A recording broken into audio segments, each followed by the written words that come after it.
Ang debosyon ng mga tiga-Tondo sa kanilang patron na si Senyor Santo Niño idinadaan nila sa isang makulay at maingay na tradisyon. Ang mga deboto sa prosesyon hindi lang basta naglalakad, kundi sumasayaw-sayaw pa. Ito ang lakbayaw, short for lakbay at sayaw. At sa kanilang taunang pista, may isang grupo na inaabangan at tinitilian. Ang mga kasali kasi, panay mga borta. Malalaki ang katawan, mga maskulado. Ang pasasalamat at panatak kasi nila sa Batang Jesus, idinadaan nila sa walang humpay na paggiling. Habang naka-topless.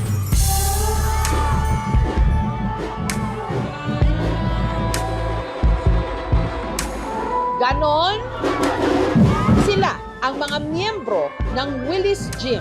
Nag-umpisa kami 2006. Nung una siguro nasa 50 lang, 60. Pero na after a year, umabot na kami ng 80, 100. Hanggang sa dumami na ng dumami. Para ano rin kami, ma-inspire yung mga kabataan sa amin sa ginagawa namin. Alagaan yung pangangatawan. Ang grupo, sanay na raw na mag-viral taon-taon. Ito talaga inaabangan ko sa Tondo. May pahalik ba dyan? Katunayan, ilang araw bago ang pista, practice pa lang nila. Trending na online. Isa raw sa mga dahilan, ang bago nilang recruit. Ang cute-cute ni Kuya! Sarap talaga manood ng lakbayaw. Ang babyface lakbayaw cutie, ang 25 anyos na si Marco. First time ko sumali, tapos sumitili lang sila, tapos parang sinasabi na yung baby boy nga daw. Masaya kasi kumaga hindi ko siya na-experience before na pag lumabas ka, may tumatawag sa'yo, may nakakakilala sa'yo. Bata pa lang daw, pangarap na ni Marco na makasayaw sa lakbayaw. Kasi yung tito ko, laging parang siya yung nilulook up ko na pinapanood ko sumasali sa lakbayaw. Na-inspire din ako kasi kumbaga yung faith niya, dun niya dinadaan sa pagsasayaw. Unang sali ko, nung itong nag-practice kami, nahihiya talaga ako. Kasi nga, di ako sumasayaw. Pero sinabi rin naman ng tito ko, sumayaw ka lang, pakita mo lang kung ano ka. Para paghandaan ang kanyang lakbayaw debut, si Marco nagpaborta rin. Nag-workout talaga ako, 6 times a week. Balanced diet lang din, pinipili ko lang din lahat ng kinakain ko, more on gulay, protein.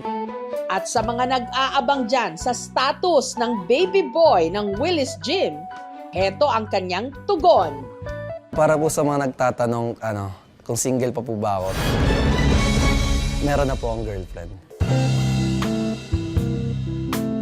Diba sabi ko, bakit ka naghubad? Ba't ka naghubad?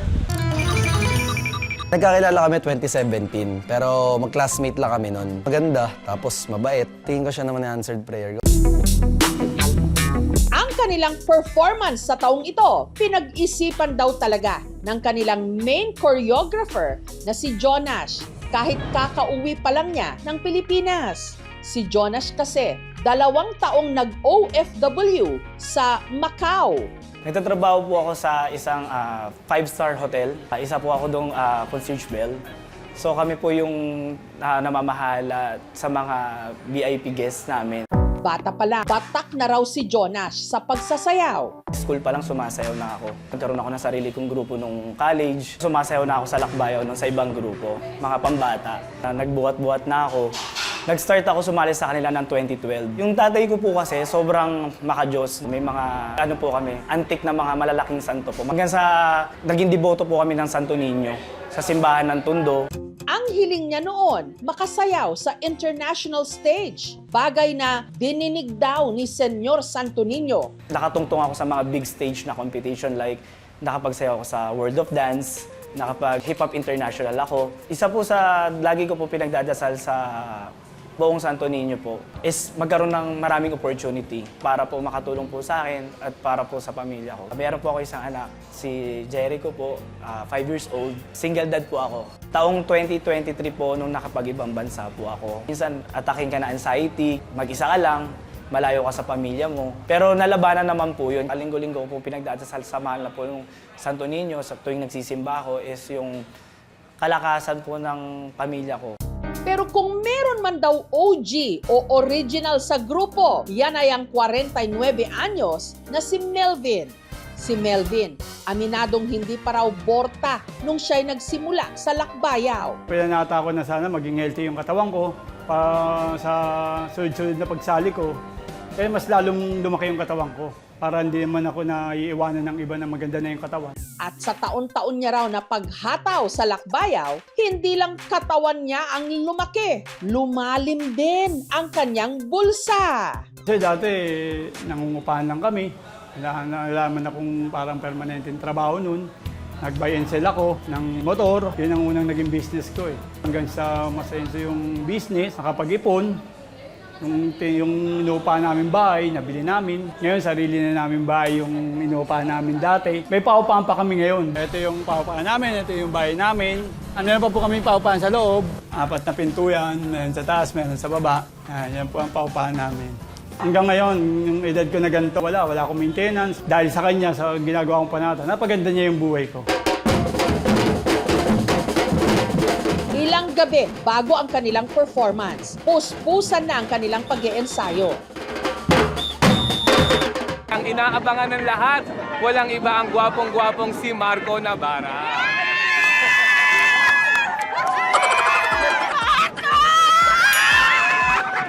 Ang pogi niya! Napakagwapo, napakabait, at napaka-approachable.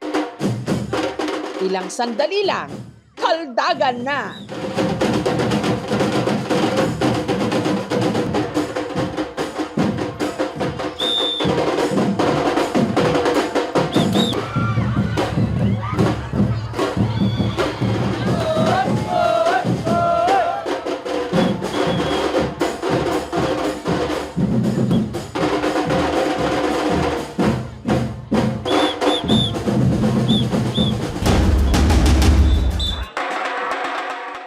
Kahapon lang, dumagundong ang ingay at hiyawan sa mga kalsada ng Tondo.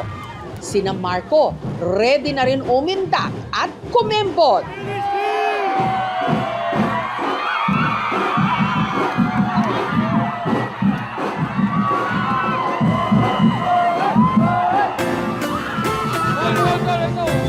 Ang grupo ni na Marco, inantabayanan at dinumog ng mga tao.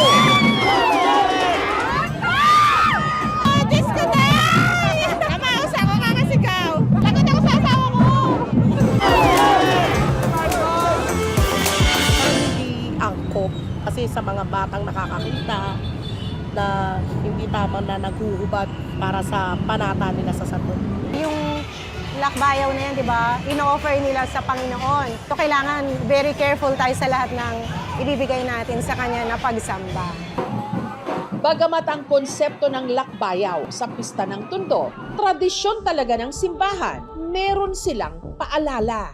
Hindi nagtuturo ang simbahan na ang pagsasayaw ng malaswa ay dapat yun ang gagawin pagpupuri. Kasi tandaan natin na kung ito ay panata, ito hindi nakasentro sa ating sarili o sa isang grupo. Akala po na naguhubad lang po kami para magpa-cute, magpa-pogi. Tuwing sumasayaw po kami sa Willis Gym, is inspired po yung mga kabataan. Hindi lang sa katawan.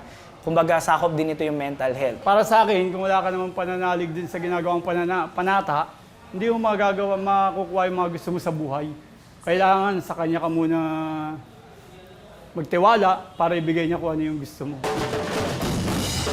Kanya-kanya man tayo ng paraan ng pagpapakita ng debosyon sa anumang sayaw o forma. Ang dapat pa ring manaig at mangibabaw ang papuri natin sa Kanya.